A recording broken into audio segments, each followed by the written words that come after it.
Caraca, mano. Era melhor que a gente tivesse morrido no Egito. Pelo menos lá, a gente tinha o que comer. Por que Deus foi tirar a gente de lá? Pra gente passar fome aqui no deserto? Gente, Moisés era um.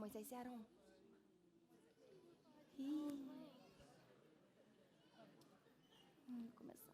Como é que é, Deus? Pão? Tu vai mandar pão? Calma aí, Arão, eu tô falando com Deus aqui, você não tá vendo. Pão do céu? Mas, Arão, eu tô falando com você, presta atenção. Deus, mas esse povo tá muito murmurante, Deus. O galera não vai acreditar. Não, eu vou falar. Tu quer que eu fale? Arão, você não tá vendo que eu tô conversando aqui. Vai ali pro canto. Olha só, eu vou contar pro pessoal, mas é contigo, cara. Não, eu acredito. É claro que eu acredito. Arão, tudo bem. Tudo bem, Deus. É o seguinte, Arão.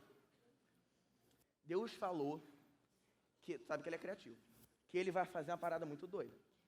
Ele falou que ele vai fazer cair pão do céu. Como ele vai fazer isso? Eu não sei. É ele que manda. Eu sei que ele vai fazer, sacou? Eu não sei como. O negócio é, como é que a gente vai contar pro pessoal, cara?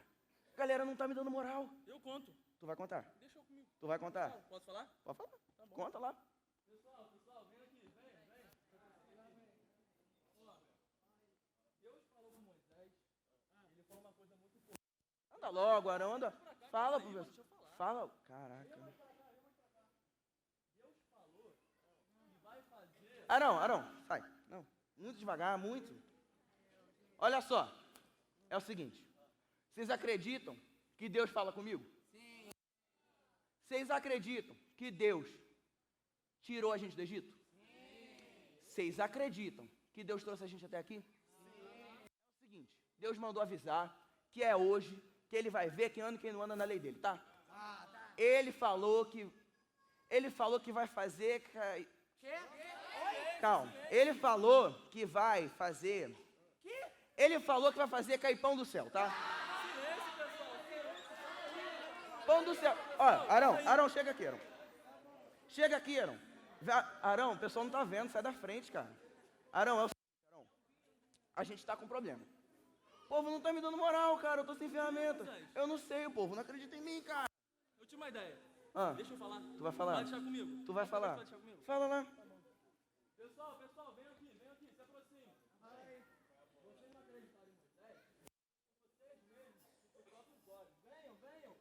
Vejam a glória de Deus. Pessoal, venham ver.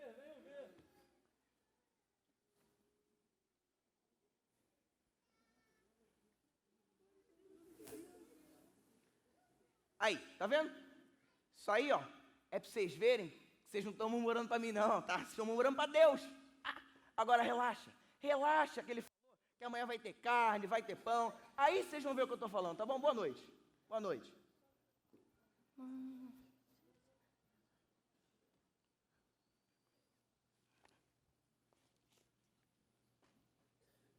Amiga, Bill. Aí, ninguém vai orar antes de dormir, não? A gente acabou de ver a glória de Deus, tu acha que eu vou orar?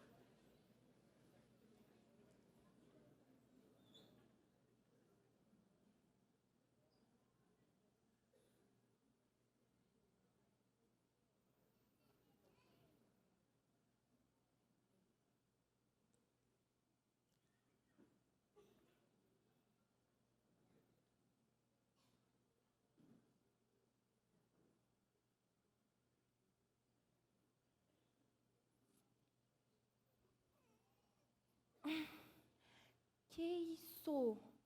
Eu acho que isso aqui é de comer. É bom.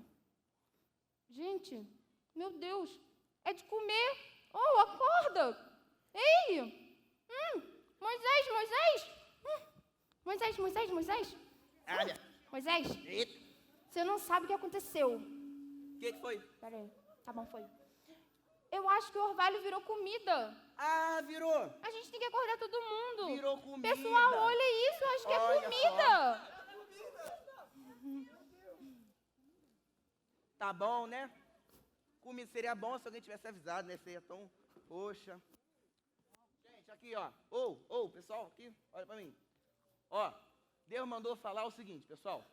Pode comer à vontade, tá bom? pode levar para a família, mas não come além da conta e não guarda, porque amanhã vai ter mais, tá bom? Agora vamos que o dia é cheio. Gente, mas o povo come, né, crente? Ó. Vai! Vamos lá. Tu aqui, sempre tão atrasado. Vai. Caraca. Arão! Arão dorme. Arão, o pessoal tá indo, cara. Acabou a peça já, pô.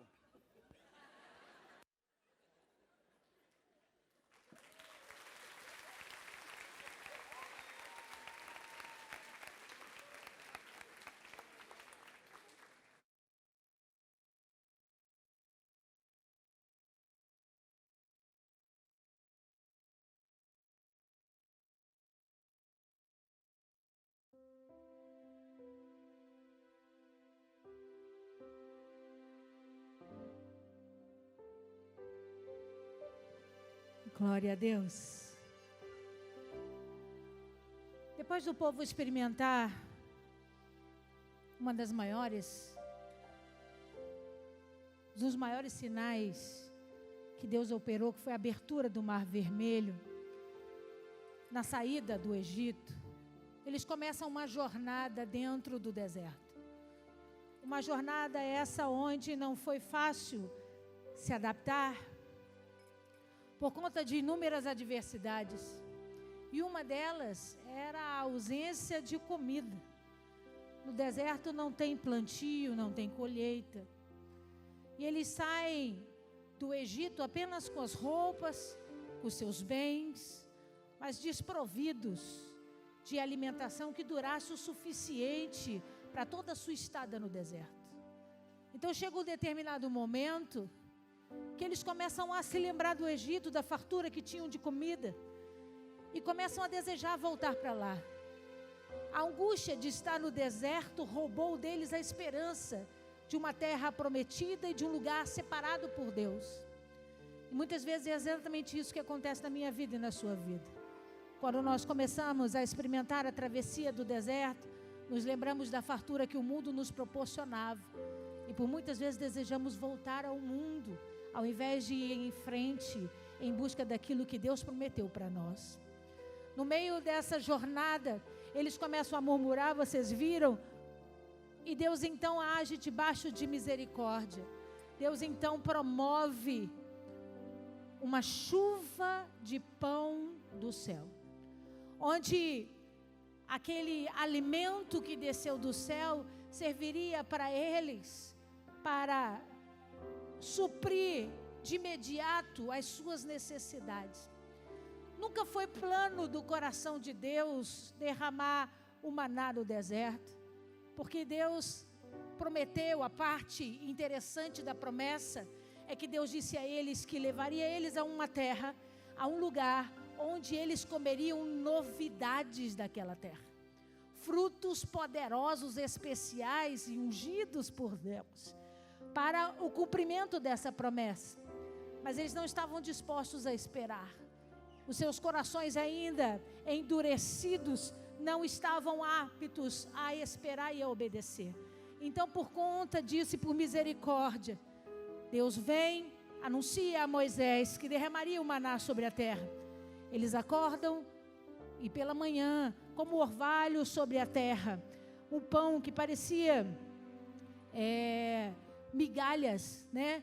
Não tinha formato de pão, mas eles se alimentam daquilo. A ordem de Deus é para que eles pudessem comer à vontade, levar para os seus familiares. Eles só não poderiam guardar, porque Deus estava aproveitando o cair do alimento que saciaria a sua necessidade para ensiná-los que cada dia basta o seu próprio mal, que cada dia o Senhor vem e provê sobre nós aquilo que realmente necessitamos.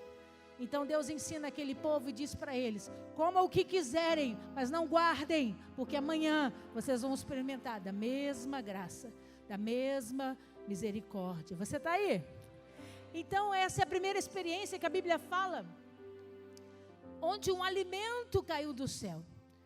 E aí algum tempo depois, Deus então, cansado de insistir tanto numa intimidade, num momento de estar mais perto do povo. Ele queria que eles desejassem isso com seus corações. Deus queria que eles sonhassem com esse momento. Mas, por conta de toda a dificuldade do deserto e por conta dos seus corações endurecidos, eles preferem ainda não abrir mão da sua mente, ainda cauterizada pelas cicatrizes do Egito. Deixa eu começar a pregar para você nessa noite, na autoridade do nome de Jesus. Todo mundo que passou pelo Egito carrega dentro de si experiências e cicatrizes. E por muitas vezes essas cicatrizes contam a história, nossa história por nós mesmos. Eles se tornaram escravos numa terra onde Deus nunca sonhou que eles morassem. E ficaram lá por muitos e muitos anos sendo escravos, trabalhando como escravos.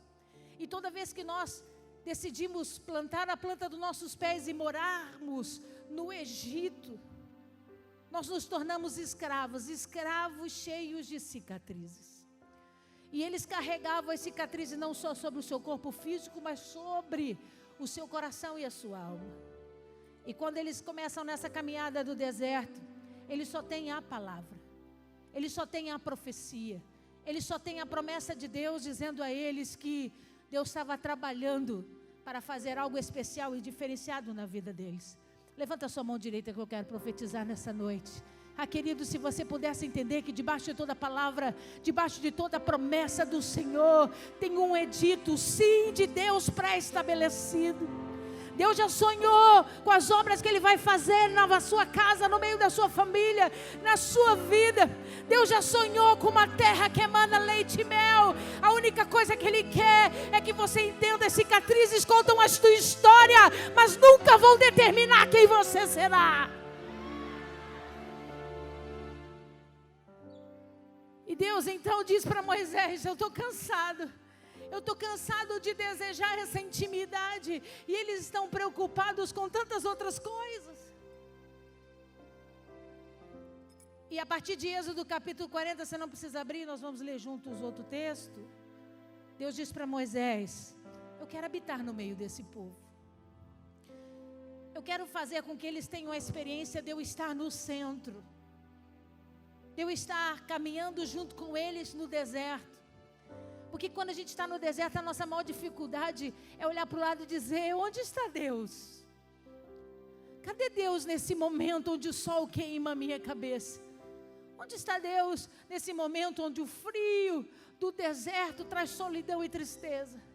Então Deus disse: Moisés, avisa eles que eu vou habitar no meio deles, para que eles não pensem e nunca venham sobre as vossas cabeças que eu os abandonei nessa travessia, porque o deserto é um caminho de passagem, mas até nele eu estarei presente todos os dias.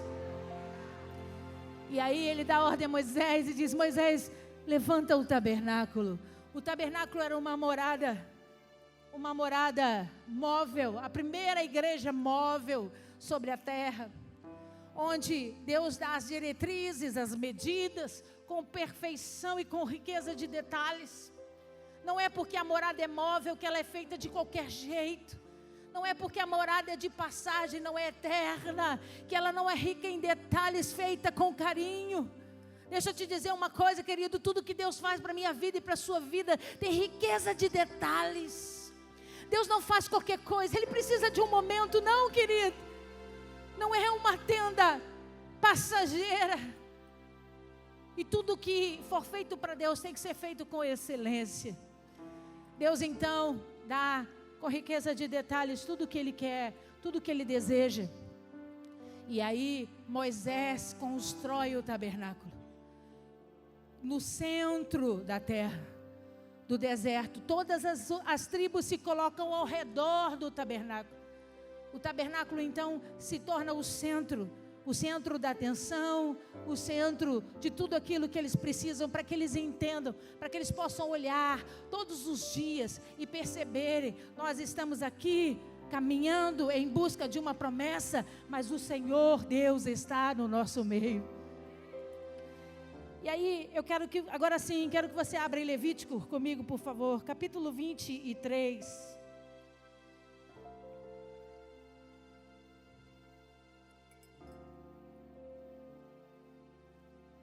Levíticos capítulo 23, quero ler o verso 33.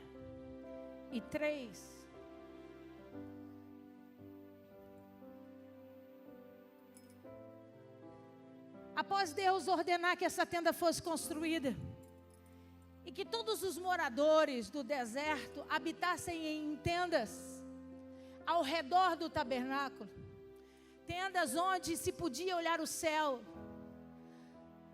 tendas onde a estrutura dela era simples, porque mostrava a total dependência de Deus. De dentro da Sucá, só conseguia se olhar o céu, e do céu contemplar as estrelas, que é relativo à promessa que Deus fez a Abraão. Da simplicidade de uma tenda frágil, eles podiam perceber que não importa qual era o tipo de morada que eles tinham, Deus estava no meio deles. Não importa, querido, onde você mora, onde você tem levantado a sua casa, a sua morada, entenda, Deus deseja habitar no meio de nós. E Deus ensinou muitas coisas através desse movimento, mas Ele chama Moisés em particular e diz: a partir do dia de hoje, Moisés, eu quero que essa data seja celebrada anualmente, para que o meu povo não esqueça do momento onde eu desejei estar no meio deles, no momento onde eu desejei me manifestar debaixo de um dos títulos mais fortes e poderosos do nome de Deus, que é onde Ele se intitula como o grande Emanuel. Emanuel significa Deus conosco. Não é um Deus que vive apenas nas altas alturas, nos céus, não. Um Deus que desce na terra, um Deus que habita no meio do seu povo, um Deus que faz questão de intimidade, de relacionamento, um Deus que não é um Deus distante, é um Deus de perto, é um Deus que faz diferença, é um Deus que se preocupa. Ele disse: Moisés, Moisés, Moisés, todos os anos nós celebraremos tabernáculos. A festa da colheita, a primeira grande colheita, depois da virada do ano. Eles comemoraram o Rosh Hashanah, a virada do ano novo, tem pouco tempo. E a primeira colheita, após a virada do ano, era destinada, consagrada a essa festa. É por isso que você está vendo aqui o altar cercado de frutas, de legumes, de verduras. Porque celebravam as primeiras colheitas dos frutos que eles adquiriram. E Deus disse a Moisés: eu quero que eles celebrem isso todo ano, e que eles se lembrem do dia que eu desejei ser o Emanuel deles, que eu desejei habitar no meio deles e fazer diferença. Leia comigo 23:33. Disse mais o Senhor a Moisés: fala aos filhos de Israel, dizendo: aos 15 dias desse mês sétimo será a festa de tabernáculos ao Senhor por 7 dias. O primeiro dia haverá santa convocação, nenhuma obra servil fareis. 7 dias oferecereis ofertas queimadas ao Senhor. Ao dia 8º tereis santa convocação e oferecereis ofertas queimadas ao Senhor. É reunião solene, nenhuma obra servil fareis. São estas festas fixas do Senhor que proclamarei para as santas convocações, para oferecer ao Senhor oferta queimada, holocausto e oferta de manjares, sacrifícios e libações, cada qual com o seu dia próprio. Além dos sábados do Senhor e das vossas dádivas, e de todos os vossos votos, e de todas as vossas ofertas voluntárias que darei ao Senhor. Porém, aos 15 dias do mês sétimo, quando tiveres recolhido os frutos da terra, celebrareis a festa do Senhor por 7 dias. Ao primeiro dia, e também ao 8º, haverá descanso solene. No primeiro dia tomareis para vós os frutos das árvores formosas, ramos de palmeiras, ramos de árvores frondosas, salgueiros de ribeiras. E por 7 dias vos alegrareis perante o vosso Senhor. Celebrareis esta como festa do Senhor por 7 dias, cada ano. É estatuto perpétuo pelas vossas gerações. No mês sétimo a celebrareis. 7 dias habitareis em tendas de ramos. Todos os naturais de Israel habitarão em tendas. Para que saibam as vossas gerações que eu fiz habitar os filhos de Israel em tendas, quando os tirei da terra do Egito. Eu sou o Senhor vosso Deus. Assim declarou Moisés as festas fixas do Senhor aos filhos de Israel. Vira para esse irmão que está do seu lado e diga: quem escolheu celebrar essa festa dessa noite foi o Senhor. E eu ouvi uma história tão linda essa semana de um judeu que está morando em Nova York há muitos anos, mora numa cobertura, num prédio em Nova York. E no primeiro dia da celebração de tabernáculos, você viu aí que isso é celebrado por 7 dias, ele construiu uma sucá, uma tenda, na varanda dessa cobertura, de madeira, folhas em cima dela. E aí os vizinhos, agora você vê um prédio em Nova York, no maior cidade, ramo comercial do mundo inteiro, denunciaram aquele homem porque estava profanando a fachada do prédio. Aquilo parecia um barraco de favela. E eles então denunciaram e ele foi à corte. E quando ele chega à corte, antes de chegar diante do juiz, ele ora e diz: Senhor, eu não posso abrir mão de cumprir a lei. Eu não posso abrir mão de cumprir aquilo que o Senhor pediu para que fizéssemos por gerações e gerações. Eu posso morar hoje numa cobertura em Nova York. Eu posso ter muito dinheiro, mas eu preciso estar debaixo da sucá para lembrar de onde eu vim. Eu preciso estar debaixo das estruturas móveis e frágeis e olhar para o céu e saber que a única coisa que garante a minha vitória é a promessa que Deus fez a Abraão, que eu cresceria como povo de Deus e conquistaria as nações, porque a mão forte do Senhor está estendida sobre mim. E aí ele, diante daquele juiz, o juiz pede para ele contar e diz: me fale o que está acontecendo. Ele diz: então, eu sou judeu.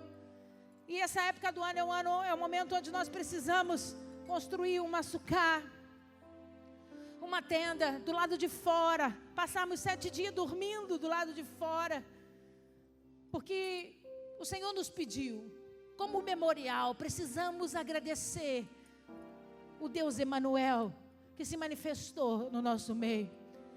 O juiz, ouvindo o que ele falou, ele dizia: olha, eu entendo que faz parte da sua religião, eu entendo que faz parte da sua cultura, mas a construção dessa tenda está trazendo vergonha aos seus vizinhos. A construção dessa tenda está criando constrangimento entre os seus vizinhos. Então, eu ordeno que ela seja retirada.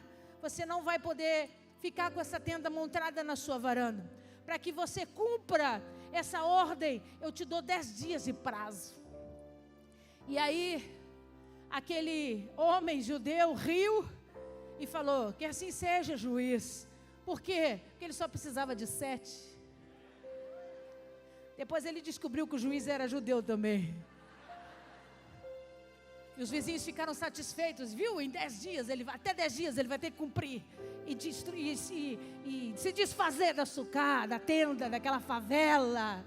E o judeu feliz da vida diz: nenhum homem pode tirar de mim a vontade de louvar e engrandecer o grande Emanuel. Aplauda ao Senhor.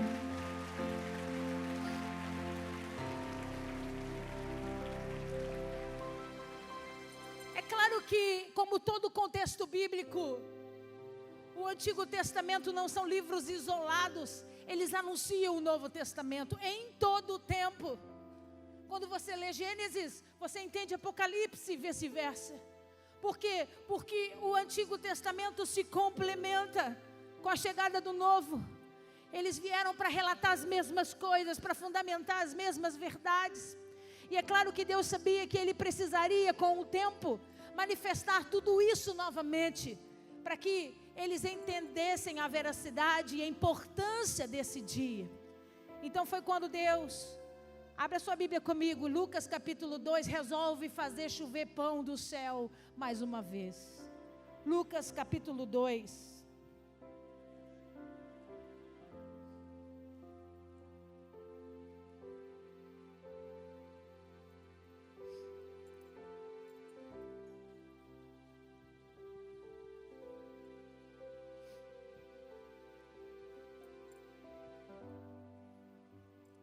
Você achou? Diga amém.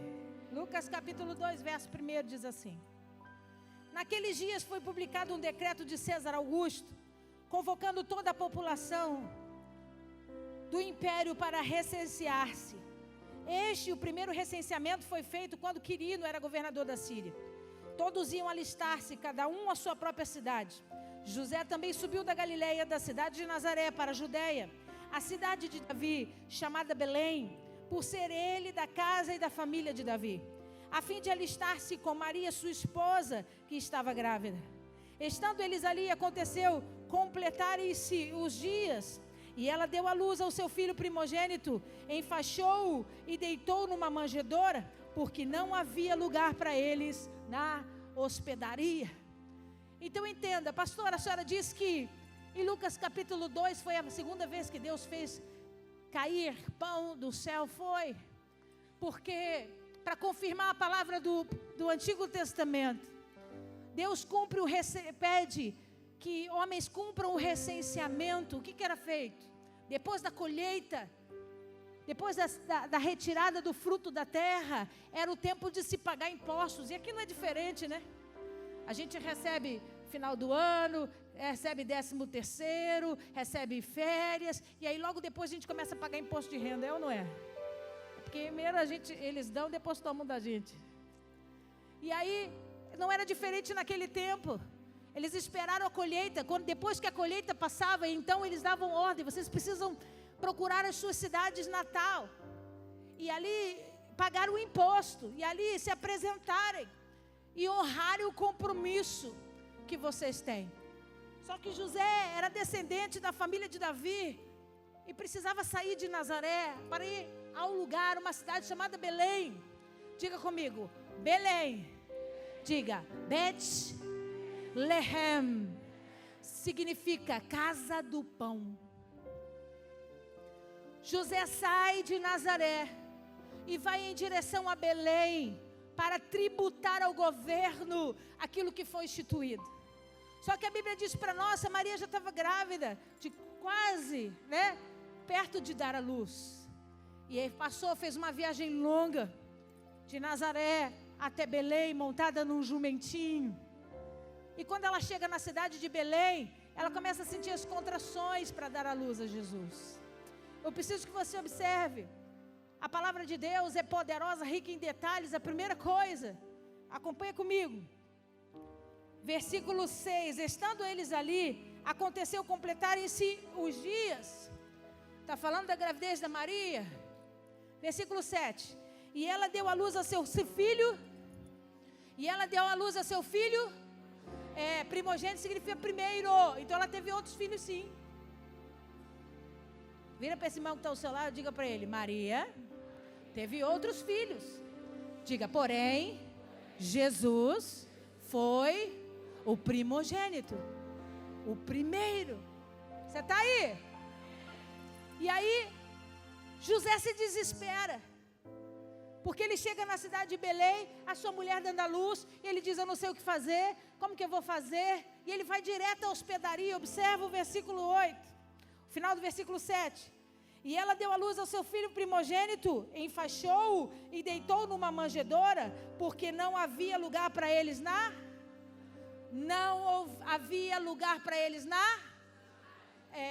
estalagem, hospedaria, hotel, pousada da época. Você traduz do jeito que quiser. Então vamos entender, querido, na autoridade do nome de Jesus. O José foi ao hotel, à pensão, à pousada em Belém, para alugar um quarto, para ficar com a sua esposa. Não tem essa história de pobrezinho nasceu em Belém. José era empresário. José tinha uma fábrica de fazer móveis, madeiras importadas vinham do Líbano. Quando você for comigo para Israel, eu vou te mostrar, para essa mentira cair das escamas dos seus olhos. E aí, ele chega na hospedaria e diz, eu quero um quarto, a minha mulher vai ter um bebê.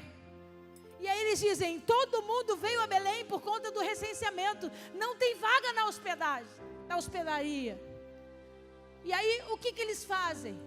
Eles arrumam um lugar para José e Maria ficarem, um quartinho, como se fosse o quarto onde a gente guarda nossas tranqueiras, as nossas bagunças. Toda hospedaria, todo hotel tem um quarto onde guarda os restos de tapetes, os móveis que não estão sendo usados. Você está me alcançando? Então, eles oferecem para José e Maria um quarto. que não era um quarto normal, era o quarto da bagunça. Então eles estendem um tapete no chão, e aí acomoda com almofadas, Maria fica lá, e quando Jesus nasce, eles cedem panos para ela. Observa que a Bíblia diz, o neném é colocado envolto em... Não tem neném pelado em cima de feno. Qual mãe inconsequente bota um recém-nascido pelado em cima de feno? Isso é uma imagem que foi produzida por São Francisco de Assis, pelos franciscanos, para trazer um título de pobreza a Jesus, mas essa não é história verídica. Não tem presépio, querido. Nunca existiu presépio, não tinha boi lambendo a cara de Jesus. Não tinha bichinho babando perto de um recém-nascido. Pelo amor de Deus, qual a mãe vai deixar um bicho se aproximar de um recém-nascido? Por que ele foi colocado numa manjedoura? Uma manjedoura era uma bacia de mármore. Era o que tinha ali para colocar um bebê confortável. Então eles envolvem Jesus em panos e depositam nessa manjedoura de mármore. E eu vou levar você lá a Israel para ver com seus próprios olhos. Pastora, por que enganaram a gente a vida toda? Porque é conveniente. Mas se um dia Deus te der a oportunidade de ir a Roma, a Itália, e entrar no Vaticano, você vai ver que tem uma parede imensa, pintada, exatamente do jeito verdadeiro que Jesus nasceu. Tapetes no chão, uma manjedoura de mármore. E o bebê envolto em pano, não tinha bichinho lá. Pergunta para mim, por que, pastora? Porque ele não nasceu no estábulo. Ele não nasceu no meio do nada, ele estava num quarto afastado da hospedaria. E aí, observa comigo. Vai comigo, por favor. Em Mateus, capítulo 1.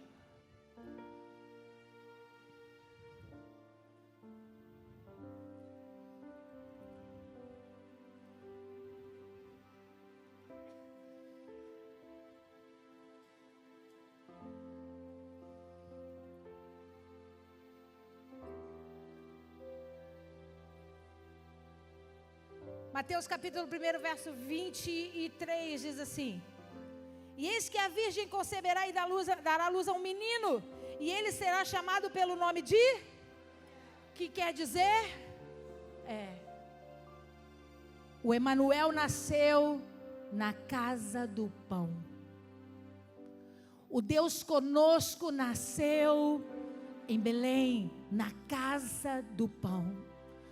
O pão que desce do céu para cumprir o propósito na minha vida e na sua vida. Quando Jesus nasce, os anjos descem na terra. Quantos querem que os anjos descem até hoje na terra? Anunciaram aos pastores que estavam no campo dos pastores. Diz, hoje é dia de muita alegria, o Messias nasceu sobre Israel. E eles disseram, como que nós vamos encontrá-lo? Como que nós vamos reconhecê-lo? Eles dizem, ele está envolto em panos, deitado numa manjedoura. E aqueles pastores são a única visita que Jesus recebe ainda como recém-nascido. Pergunta para mim, por quê, pastora? Porque os reis magos só chegaram 1 ano depois. Depois eu te conto essa história. A Bíblia diz assim, quando os reis magos chegam com os presentes, o menino foi o que eles viram. Não era mais um bebê, não era mais um recém-nascido. Quase 1 ano depois, eles encontram com Jesus e entregam os presentes a Maria. Então eu preciso que você entenda nessa noite que Jesus não nasceu em 25 de dezembro. Diga para esse irmão que está ao seu lado, diga para ele, que chato isso, né, irmão? Estou destruindo o seu Natal. Mas diga, vira para o outro lado e diz assim, mas conhecereis a verdade, e a verdade vos libertará. Aleluia! Pastora, por que ele não nasceu dia 25 de dezembro? Porque era festa de tabernáculos. O pagamento do tributo era depois da colheita, dentro do prazo, dentro dos dias da festa, da celebração de tabernáculos. Então, 25 de dezembro, Israel é muito frio, neva. Essa história não tinha pastor com ovelhas passeando no meio do mato, debaixo de nevada, irmão. No inverno as ovelhas ficam presas, ficam guardadas, porque é muito gelo, é frio. Como que o anjo ia descer e ia dizer, vai lá procurar o menino, e os pastores pastando, passeando com as ovelhas num campo verde, que não era dezembro. Então, ele chega, anuncia o nascimento de Jesus dentro da festa de tabernáculos. E aí começa para nós o Antigo e o Novo Testamento a fazerem todo sentido. As profecias se cumprirem. Vira para esse irmão que está do seu lado, diga para ele, Feliz Natal. Diga para o outro lado, Feliz Natal, querido. Jesus nasceu, estamos celebrando o verdadeiro Natal. A Ele a honra, a glória e o louvor para sempre.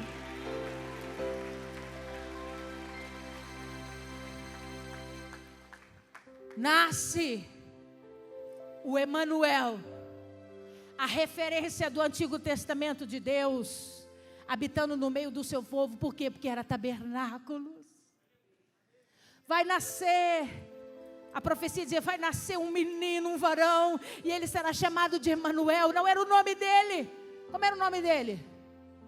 É Yeshua, em hebraico. Era o nome dele. Então não está falando de um nome próprio, ele está falando de uma caracterização.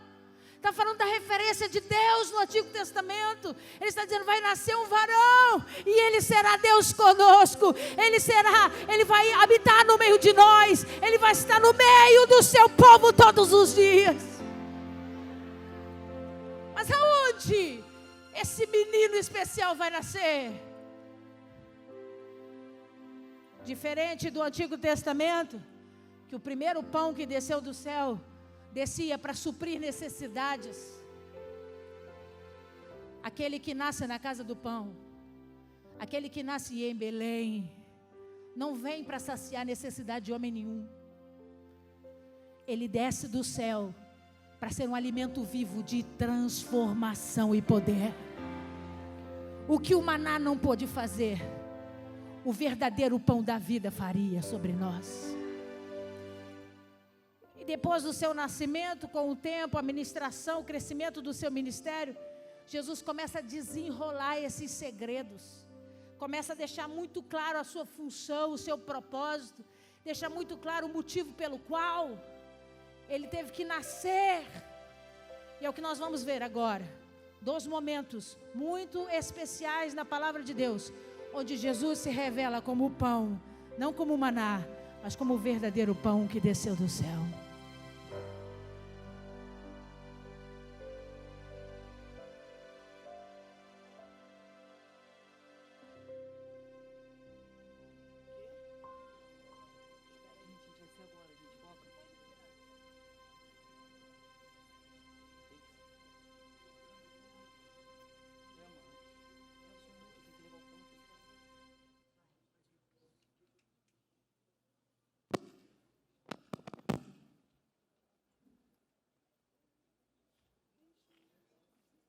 Olha, Felipe, quanta gente.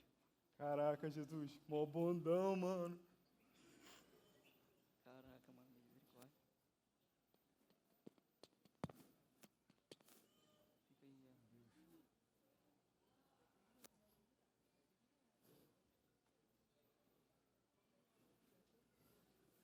Felicidade. Jesus, Diga. tá ligado que sextou e hoje é dia de banquete, né? Sim, sim. Chega aqui rapidinho que eu tenho um negócio pra falar com o senhor. Tá, deixa eu só fazer o povo se assentar. Mas e não demora não, cara, é pro teu bem, vou te dar uma papo É bem reto. rapidinho. Pessoal, vocês podem se assentar, tá bom? Só toma cuidado para não conversar e atrapalhar o amiguinho do lado. Fala, Felipe. Então, assim, Jesus, não que eu queira me meter nas suas coisas, longe de mim. Longe de mim. Eu não sou nem digno disso. Mas assim, eu só acho que o Senhor poderia não ficar saindo aí falando para todo Tá, mundo. só faz o seguinte, fala rápido, o pessoal tá com fome. É isso mesmo que eu tenho para falar com o Senhor. Então vai. Como é que o Senhor vai fazer para alimentar essa cabeçada toda? Pois bem, Felipe. Chega só um pouquinho na frente. Como é que você sugere? Onde é que a gente pode comprar pão para todo esse povo? É isso que eu te falo, Jesus, porque olha aqui, calma aí que eu vou contar quanto eu tenho, mas eu demoro, só um minutinho. Eu acho que aqui tem 20 reais. Desculpa interromper a conversa de vocês. Pode aí, falar, longe de André. quem tá escutando aqui a conversa de vocês. Pode Tá. falar, André. Mas, eu tava vendo vocês estavam falando aí, eu tava aqui passando. Vocês têm 20 reais nisso? Calma aí, deixa eu dar uma contada aqui, 20. Acho que eu tenho aqui 21, 2, 3,50. Já é 23,50 já, mas alguma coisa. Bacana. Mano, surreal, tu tá zoando com a minha cara. Não, pô. 20 reais não dá pra alimentar o povo, mas 23,50 vai dar. Ah, pô, agora sim. Tô falando pra tu. Aí, ó, trouxe 5 pães e 2 peixes. Ele aqui, ó, falou que já vem seguindo Jesus há mó tempão, que já tá Mano, não é acompanhando ele de possível. longe e quer ajudar também. Não é possível. 23,50, É, pô. 2 pães e 3 peixinhos. Tem pouca fé, 5 né? pães e 3 peixinhos. Vai dar, né, pra comer? Nossa, a gente vai comer pra caraca. Calma, Felipe. Calma. Pois é justamente com esses 5 pães e 2 peixinhos que eu alimentarei toda essa multidão. Quê? André, segure, por favor. Ah, aí sim. Vai dando ao povo, por favor.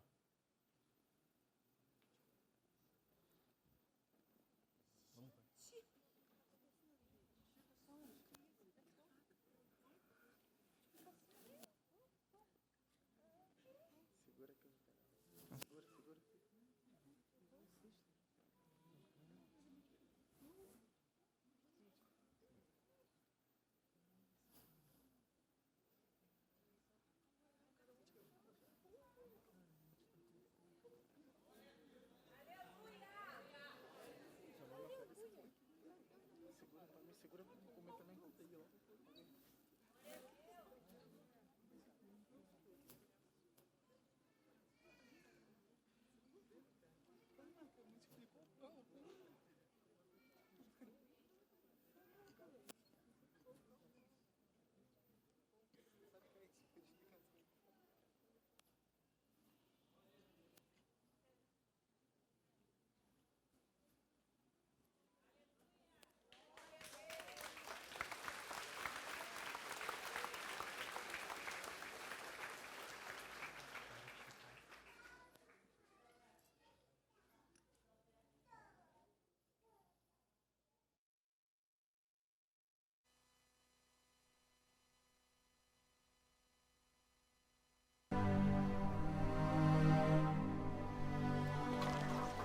Rabi, quando chegaste aqui? Na verdade vos digo, que me buscais não pelos sinais que vistes, mas porque comestes do pão e vos saciastes. Trabalhai não pela comida que perece, mas pela comida que permanece para a vida eterna, a qual o Filho do Homem vos dará. Porque a este o Pai Deus o selou. Que faremos para executarmos as obras de Deus? A obra de Deus é esta, que creiais naquele que ele enviou. Que sinal, pois, fazes tu para que o vejamos e creiamos em ti? Que operas tu? Nossos pais comeram maná no deserto, como está escrito, deu-lhes a comer o pão do céu. Na verdade vos digo, Moisés não vos deu o pão do céu. Mas meu Pai vos dá o verdadeiro pão do céu. Porque o pão de Deus é aquele que desce do céu e dá vida ao mundo. Senhor, dá-nos sempre desse pão. Eu sou o pão da vida. Aquele que vem a mim não terá fome. E quem crê em mim nunca terá sede. Mas já vos disse que também vós me vistes e contudo não credes. Todo o que o Pai me dá virá a mim. E o que vem a mim de maneira nenhuma o lançarei fora. Porque eu desci do céu, não para fazer a minha vontade, mas a vontade daquele que me enviou. E a vontade do Pai que me enviou é esta: que nenhum de todos aqueles que me deu se perca, mas que o ressuscite no último dia. Porquanto a vontade daquele que me enviou é esta: que todo aquele que vê o Filho e crê nele, tenha a vida eterna. E eu o ressuscitarei no último dia.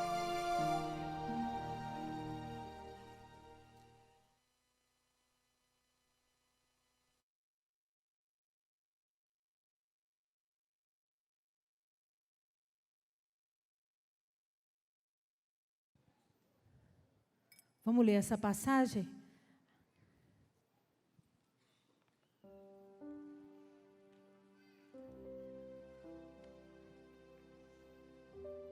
Abra comigo em João capítulo 6.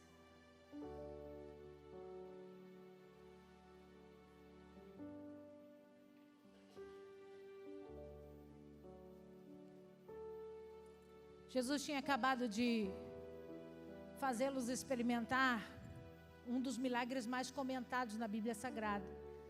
Jesus operou muitos sinais e maravilhas, mas alguns poucos milagres foram relacionados por todos os evangelhos. Mas a multiplicação dos pães foram. Por quê, pastora? Porque foi algo inédito. Eles não tinham experimentado isso de uma pessoa comum. Uma multidão, muitos homens, mulheres e crianças. Sentados à relva, no pé do monte, depois de um dia inteiro, ouvindo pregações e ensinamentos de Jesus, a fome veio. E os discípulos começam a ficar preocupados e sem entender. Jesus, é melhor dispensá-los. É melhor mandá-los embora, não temos como alimentar essa multidão. Eles se apresentam até com boa vontade, querendo ajudar, mas se tornaria impraticável, eram milhares de pessoas.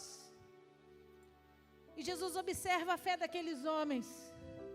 E quando um menino se apresenta com 5 pães, 5 pãezinhos de cevada e 2 peixinhos, e não era peixe cru não, irmão, porque ninguém opera milagre em cima de uma matéria-prima que não está pronta. O judeu não é Japão, que gosta de comer comida crua.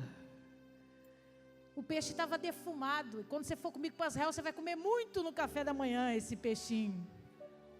Um peixinho defumado, banhado no vinagrete.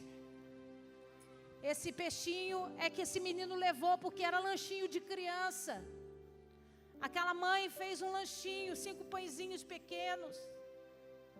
Peixinhos prontos, defumados, para ele comer a hora que ele tivesse com fome. Que mãe sem juízo daria um peixe cru para uma criança ainda acender uma fogueira e cozinhar e assar o peixe? Vira para esse irmão que está ao seu lado e diga para ele: quando Deus te pedir uma coisa, dê pronto, para que o milagre seja mais rápido.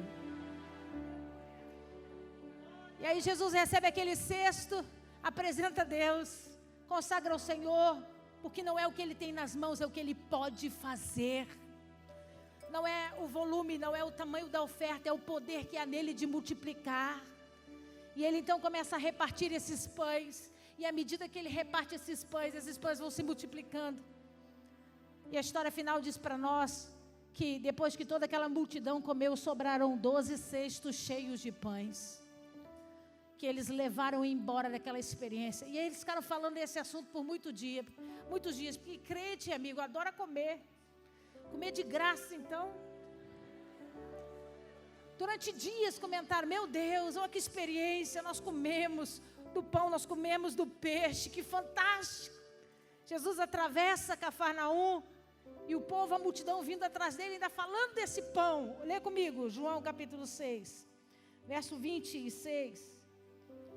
Em verdade vos digo, vós me procurais não porque vistes sinais, mas porque comestes dos pão e vos fartastes. Infelizmente, irmão, tem gente até hoje que vai atrás de Jesus apenas pelo poder da multiplicação. Quando na verdade, Jesus queria e tinha muito mais para ensiná-los, muito mais para fazer, muito mais sinais para operar, mas eles ficaram agarrados na história da comida. Ficaram agarrados na história da multiplicação de uma coisa que era material, que era físico. Continua lendo comigo. 27, trabalhai não pela comida que perece, mas pelo que subsiste para a vida eterna, o qual o Filho do Homem vos dará, porque Deus, o Pai, o confirmou no seu selo. Dirigiram-se, pois, a ele, perguntando: que faremos para realizar essas obras? Respondeu Jesus: a obra de Deus é esta, que creais naquele que por ele foi enviado.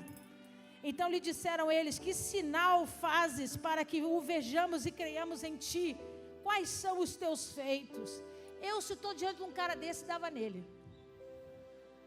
Depois de tudo que eles ouviram, tudo que experimentaram, ainda pergunta: quais são os sinais que você faz para que a gente creia em você? Eu pegava um cara desse. Vira para esse irmão que está ao seu lado e pergunta para ele: você é desses? Que duvida, mesmo depois de ter experimentado do milagre? Jesus é bom, mas tem uma vassoura que de vez em quando sai varrendo e pega com força, hein? Aí ele diz assim, respondeu Jesus, 29, a obra de Deus é esta, que creais naquele que por ele foi enviado. Versículo 31, nossos pais comeram o maná do deserto, como está escrito, deu-lhes a comer pão do céu. Replicou-lhe Jesus: em verdade vos digo, não foi Moisés que vos deu o pão do céu, o verdadeiro pão do céu é meu Pai quem vos dá. Moisés não teve poder nenhum nessa ação. Moisés só ouviu aquilo que Deus desejava manifestar e foi porta-voz da obra que Deus ia fazer. Deixa eu te falar uma coisa, querido, na autoridade do nome de Jesus: se você é porta-voz, se mantenha como porta-voz, não tome o lugar e honra daquilo que só Deus pode fazer. Porque foi o que Jesus disse: não dê honra a Moisés, porque ele não fez cair pão do céu. Quem faz cair pão do céu é o meu Pai, aquele que tem todo o poder e autoridade. E aí ele continua dizendo: porque o pão de Deus é o que desce do céu e dá vida ao mundo. Porque aquele que caiu no deserto só supria necessidade, mas o pão que Deus quer derramar sobre a vida do homem traz plenitude. Ele transforma, ele faz mudança, ele faz diferença. Ele diz, declarou-lhes, pois, Jesus: eu sou o pão da vida, o que vem a mim jamais terá fome, e o que crê em mim jamais terá. Ele diz, se vocês ficaram espantados e contam essa história até hoje, que o maná caiu do céu, entenda, o verdadeiro pão que Deus fez cair do céu para alimentar vocês sou eu. É a minha história, é a minha vida, é a porção transformadora de poder que eu tenho para derramar sobre a vida de vocês. E todos aqueles que se alimentarem de mim não mais terão fome. Ele não estava falando de uma fome física, como o maná saciava no deserto. Ele estava falando de uma fome de buscar outros caminhos, fazer outras escolhas. Porque ele estava dizendo, uma vez que você acredita e se alimenta de Jesus verdadeiramente, você não tem olhos para outros deuses, você não tem olhos para outros caminhos. Você entende, eu nasci para servi-lo, eu nasci para andar com ele, eu nasci para viver as experiências que ele vai fazer.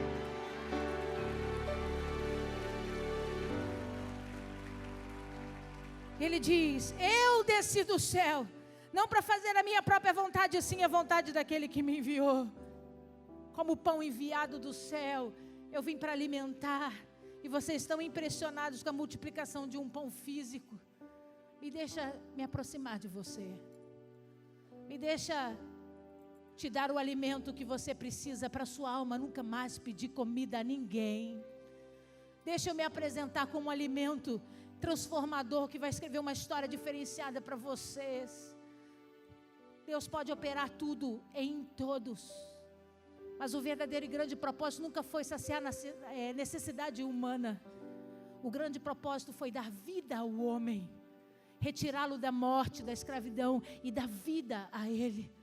Vira para esse irmão e diga para ele, Jesus, o verdadeiro pão da vida. E aí então, na sequência, por mais uma vez e pela última vez, Jesus se manifesta como o pão novamente. Mas dessa vez ele diz, ele não diz eu sou o pão que desceu do céu. Ele diz, este é o meu corpo.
pela última vez, Jesus falou a respeito de pão, numa celebração especial durante a Páscoa, onde ele levanta aos céus um pão diferenciado, um pão que não continha fermento, porque estavam celebrando a festa dos pães asmos.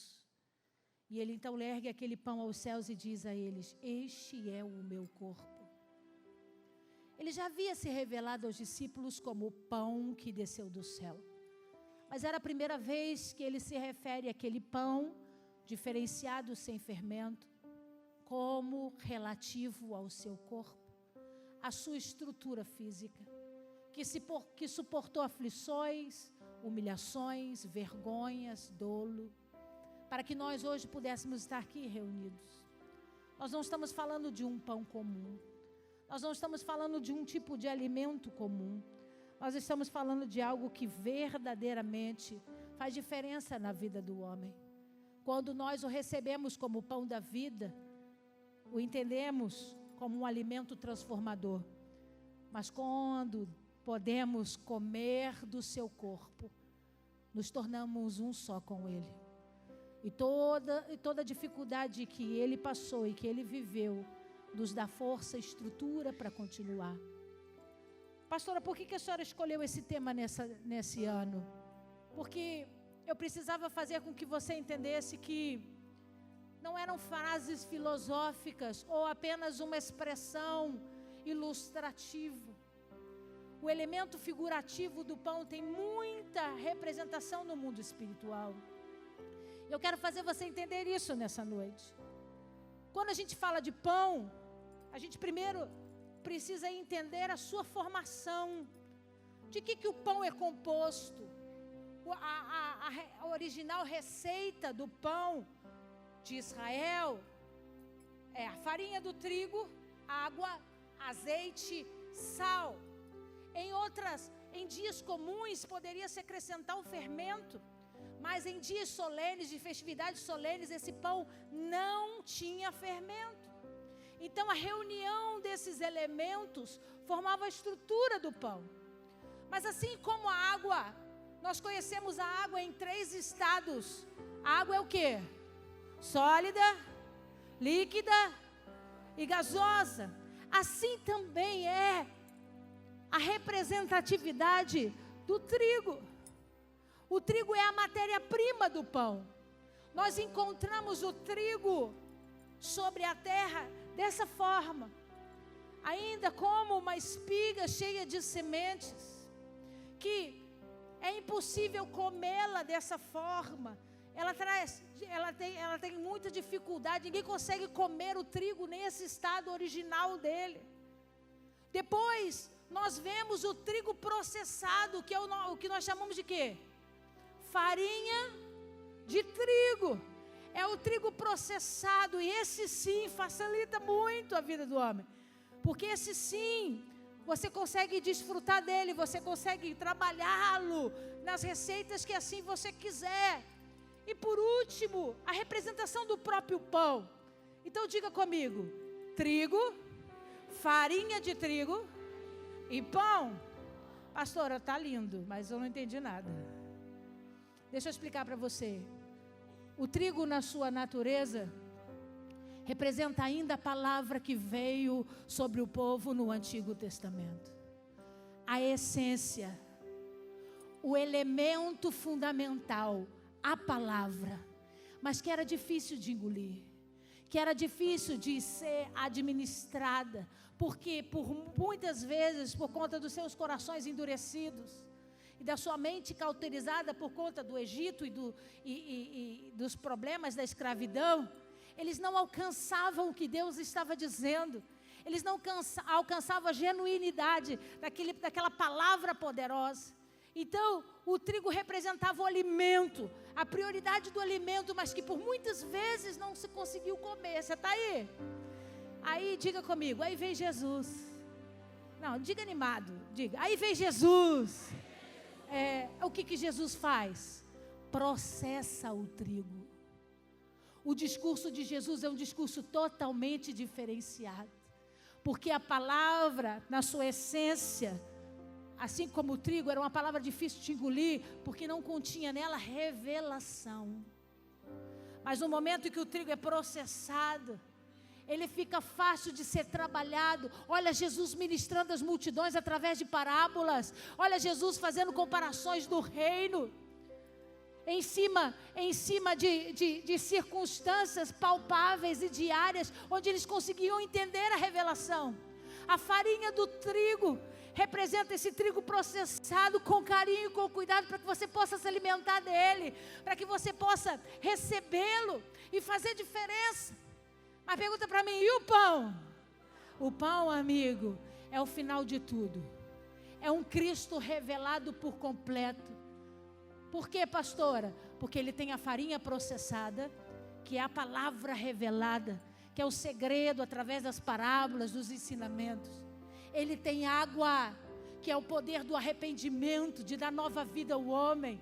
Por isso que você emerge nas águas para arrependimento e ressurge delas para uma nova vida com Cristo Jesus. Essa receita tem azeite, que representa a unção, o poder do Espírito Santo sobre a vida do homem. E por último, a última parte integrante desse pão é o sal, que é o elemento transformador, que purifica, que faz diferença. Então Deus está dizendo para nós, à medida que o tempo foi passando, Deus foi aperfeiçoando a essência. Deus trouxe a palavra pura.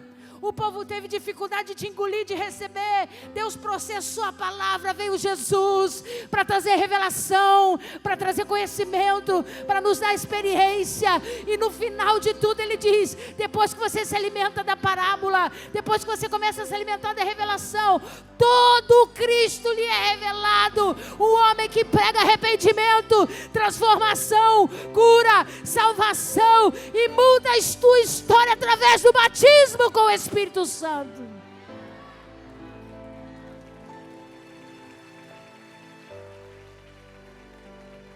É por isso que a gente precisa amadurecer. Olha para esse irmão que está ao seu lado e diga para ele, em nome de Jesus, nós vamos amadurecer. Porque a gente tem que parar de procurar só o trigo processado. Onde é que tem uma palavra facinha aí para eu entender? Onde é que tem uma coisinha rápida aí que eu só misturo e faço uma gororoba para comer? Não, eu preciso me dar a oportunidade de conhecer o Cristo por inteiro. A palavra processada tem que vir com uma palavra de arrependimento. A palavra processada tem que vir na unção do Espírito Santo. A palavra processada tem que vir com o sal que muda e transforma e traz libertação sobre a vida do homem. Porque só quando eu enxergo Jesus como o pão perfeito, como o verdadeiro pão que desceu do céu, eu consigo ter a vida que Deus separou e escolheu para mim. E aí Deus levantou uma geração nova. Uma geração como eu e você, que não vai ficar mais se lamentando pelo tempo, quando lia a palavra e não entendia. Uma geração que não vai mais ficar buscando apenas aquilo que é prático, rápido, porque ela quer o pão por inteiro. E ela entende que ela precisa fazer isso, não só por ela, mas por toda uma geração. E por uma grande multidão de pessoas que precisam se alimentar desse pão. Deus levantou uma geração e os chamou de padeiros do reino. Homens e mulheres que vão reproduzir essa receita. Homens e mulheres que vão sair por toda a terra, que vai sair por toda a terra e não vai apresentar apenas a farinha processada, mas vai ensiná-los, Jesus é o pão da vida, é o completo, é o perfeito, tem água para arrependimento, tem unção e azeite no Espírito, e tem sal que transforma no poder. Vai repetir essa receita quantas vezes forem necessárias, para que todo mundo entenda e veja que só Jesus é o Senhor. Vira para esse irmão que está ao seu lado e diga para ela, nós somos essa geração de padeiros do reino, em nome de Jesus. Amém? E ninguém mais nessa noite para representar essa geração do que o meu amado Conexão Jovem. Vem o altar de Deus.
isso? Ele apagou.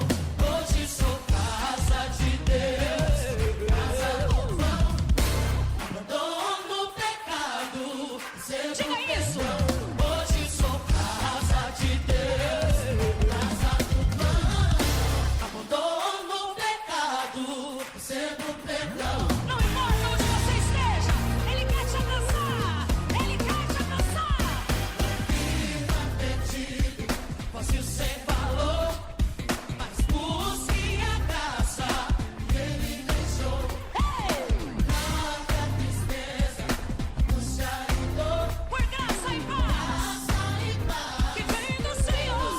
Hoje sou casa de Deus, casa do pão. Abandono o pecado, recebo perdão. Diga isso. Hoje sou casa de Deus, casa do pão. Abandono o pecado, recebo perdão. Pega a sua mão e adore a Deus. Adore a Ele. Eu tenho certeza que quando o Espírito Santo de Deus habita em nós, só cabe perdão, só cabe amor, só cabe alegria. Então eu quero ouvir vocês dizendo: no meu coração, yeah, só cabe perdão. No meu coração, yeah, casa do pão. Receba alegria, por favor, no meu coração, só cabe amor.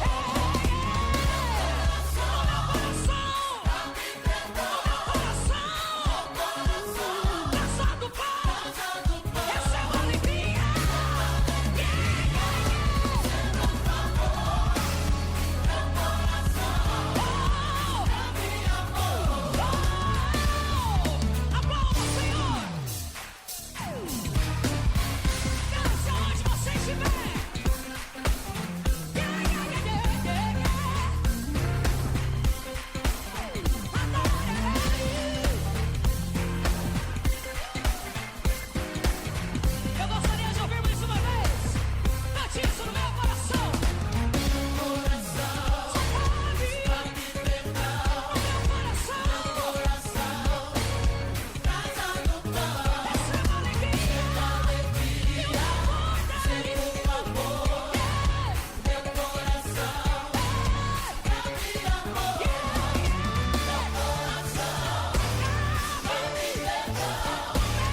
Meu coração, casa do pão. Receba alegria, receba amor. No meu coração, cabe amor. Meu coração, cabe perdão. No meu coração, casa do pão. Receba alegria, e o amor dele. Meu coração, só cabe amor.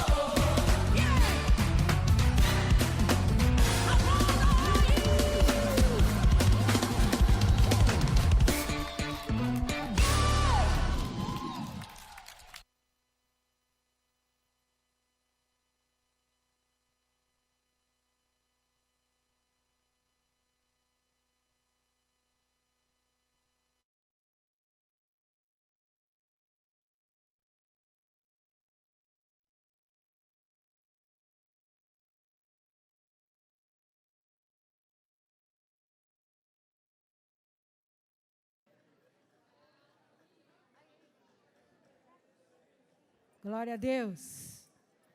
Agora tem farinha processada para tudo que é lugar. Glória a Deus. Fique de pé no seu lugar. Fala para esse irmão que está do seu lado. Hoje é Natal, irmão. Vamos celebrar. O que a gente faz no Natal? Tá vendo a raiz do crente? A gente come. Pelo amor de Jesus. Pelo amor de Jesus. A gente come também. E você vai comer também. Assim que acabar o culto, os nossos obreiros vão levar os cestos de pães para a portaria. Todo mundo vai levar um pão para casa. Representando a entrada do pão da vida na sua casa, na sua família, no meio da sua parentela. Porque os pães que estão sobre os cestos foram os pães multiplicados por Jesus. Mas além de comer, o que você faz no Natal? A gente gosta de presentear. É um momento onde a gente libera a nossa voz profética para abençoar. Onde a gente olha no olho e diz: Deus te abençoe. Que você tenha um ano abençoado da presença do Senhor. Que o Senhor faça morada. Que seja Deus Emanuel na sua vida, amém? Nós vamos fazer isso nesse momento. Então eu pedi os nossos obreiros para distribuir as bolas.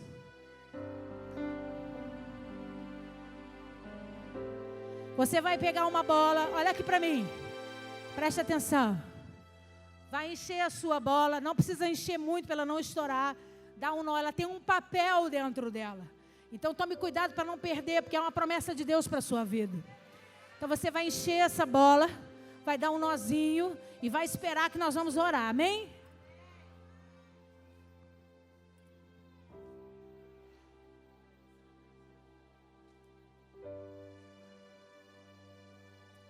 Quero uma aqui também.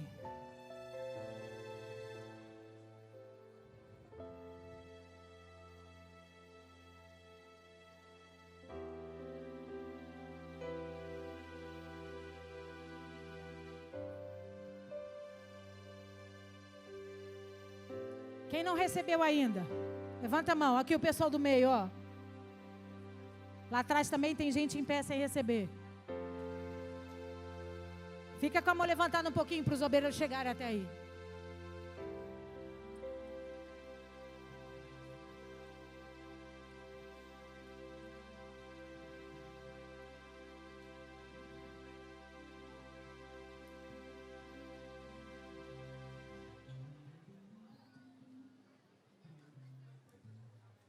Quem ainda não recebeu, mantenha a mão levantada, por favor. Lá atrás, ó, lá no fundão.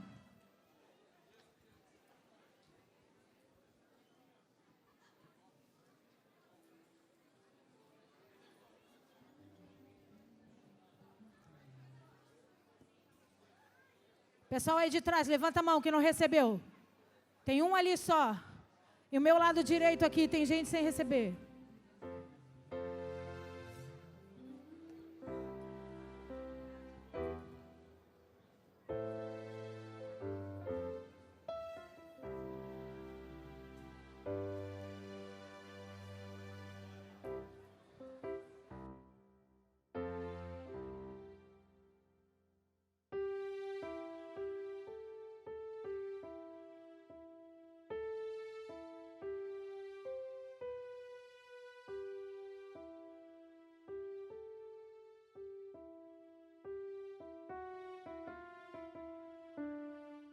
Tem mais alguém sem receber? Levanta a mão. Todo mundo recebeu? Então levanta aí para o céu bem bonito para eu ver. Aleluia.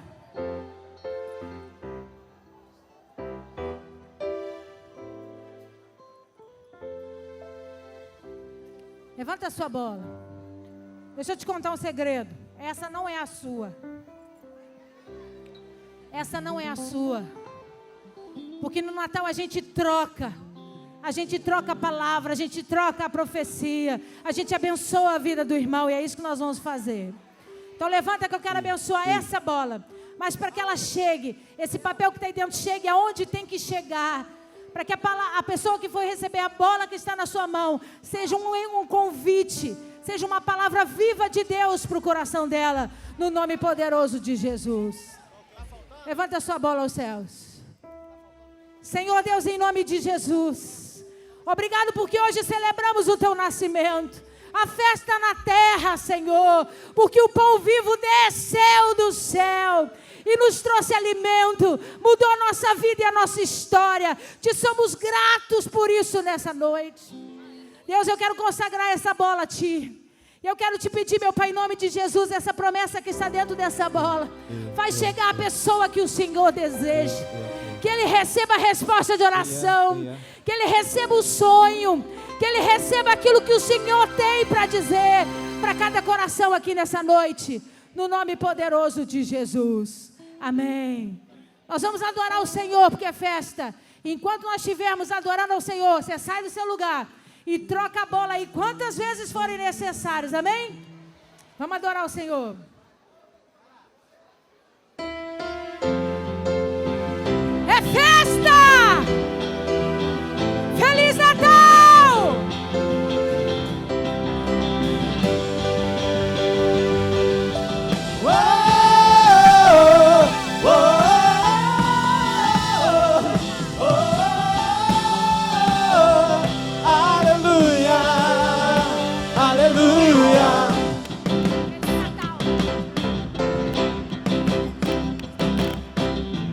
na presença dos homens, Aleluia! na presença dos anjos sempre eu te louvarei,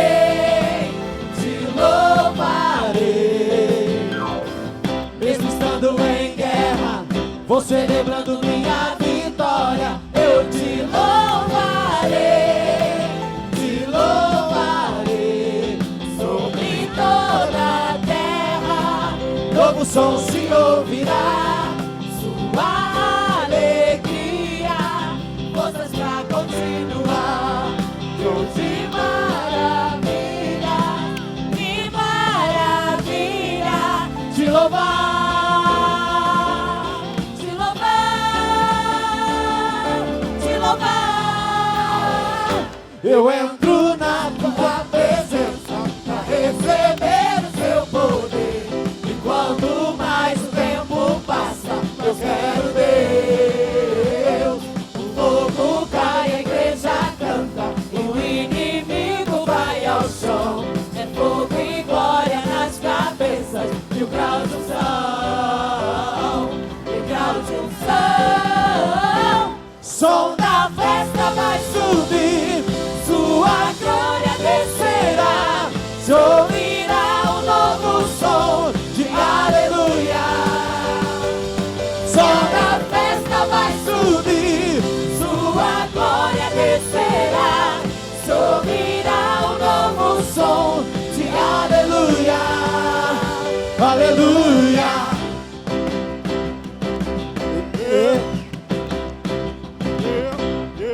Na presença dos homens, na presença dos anjos sempre eu te louvarei, mesmo estando em guerra, vou celebrando minha vitória, eu te louvarei, sobre toda a terra, novo som se ouvirá, sua alegria, forças pra continuar, Deus de maravilha, que maravilha, te louvar, te louvar,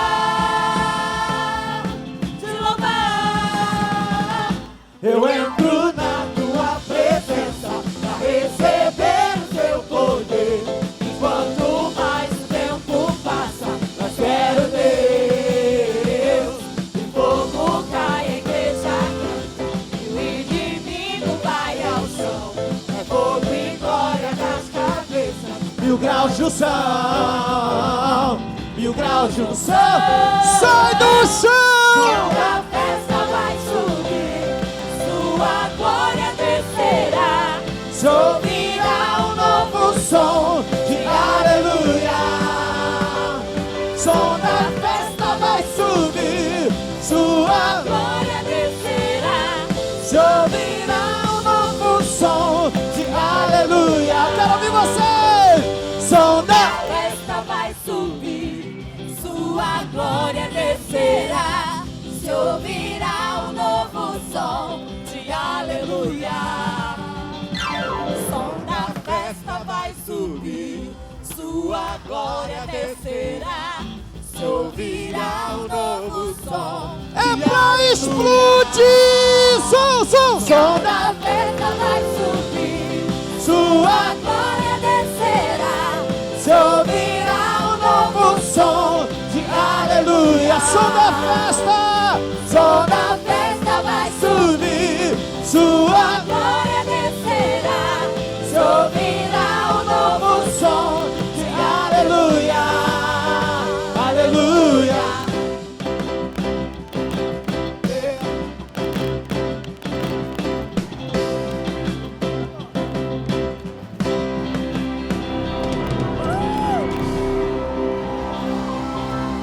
Aleluia!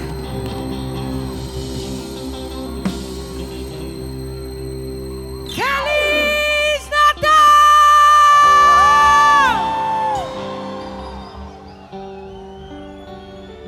Segura que essa é tua, hein? Não troca mais não, que essa é tua, hein? Vamos mais uma?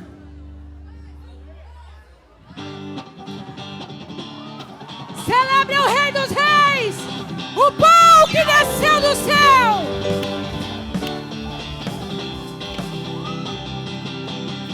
O tempo de cantar chegou, o tempo de dançar chegou, o tempo de cantar chegou, o tempo de dançar chegou. E ele vem, e ele vem, e ele vem, saltando pelos montes. E ele vem, saltando pelos montes. E seus cabelos são brancos como a neve. E seus cabelos são brancos como a neve. E nos seus olhos, e nos seus olhos, e nos seus olhos, há fogo, há fogo. Incendeia, Senhor, a sua noiva. Incendeia, Senhor, a sua igreja. Incendeia, Senhor, a sua casa. Vem me incendiar. Incendeia, Senhor, a sua noiva. Incendeia, Senhor, a sua igreja. Incendeia, Senhor, a sua casa. Vem me incendiar. E ele vem, e ele vem, saltando pelos montes. E ele vem, saltando pelos montes. E os seus cabelos, e os seus cabelos, e os seus cabelos são brancos como a neve. E os seus cabelos, e os seus cabelos são brancos como a neve. Pega a mão do teu irmão, pega na mão dele. E nos seus olhos, e nos seus olhos, sai do chão. Incendeia, Senhor, a sua noiva. Incendeia, Senhor, a sua igreja. Incendeia, Senhor, a sua casa. Vem me incendiar. Incendeia, Senhor, a sua noiva. Incendeia, Senhor, a sua igreja. Incendeia, Senhor, a sua casa. Vem me incendiar. Vem me incendiar.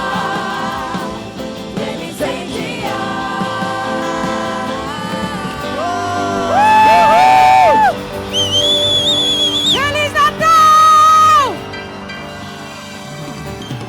Que o Senhor te abençoe.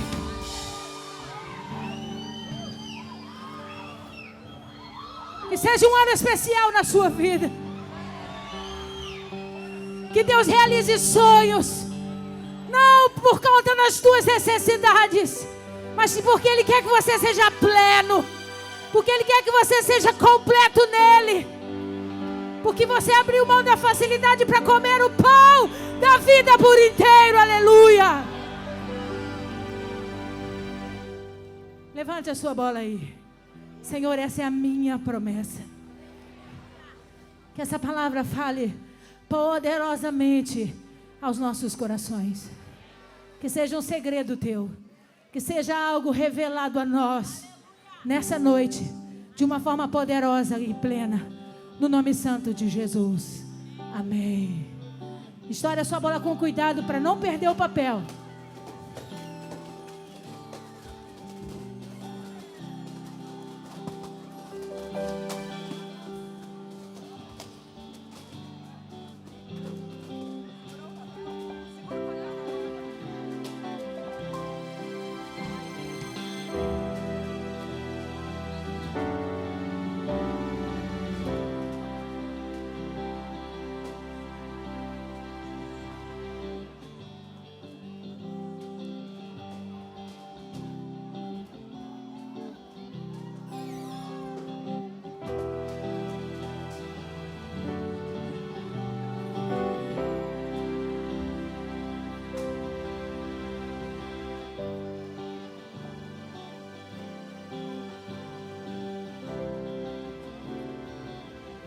Chamar o pessoal do chofar para selar esse momento debaixo da unção profética do Senhor.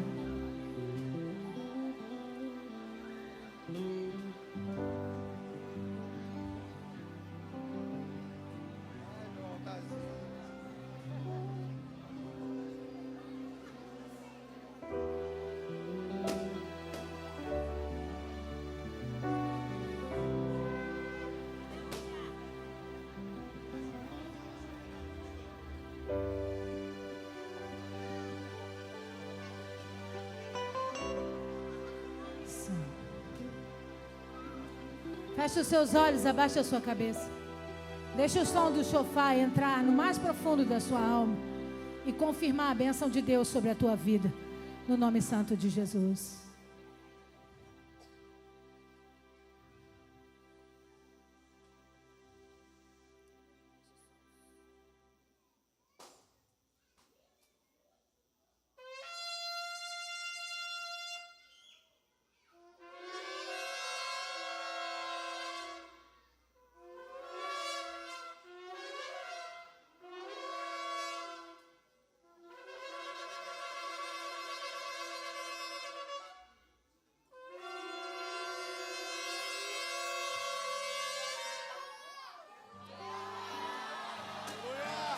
Glória a Deus, aplauda o Senhor.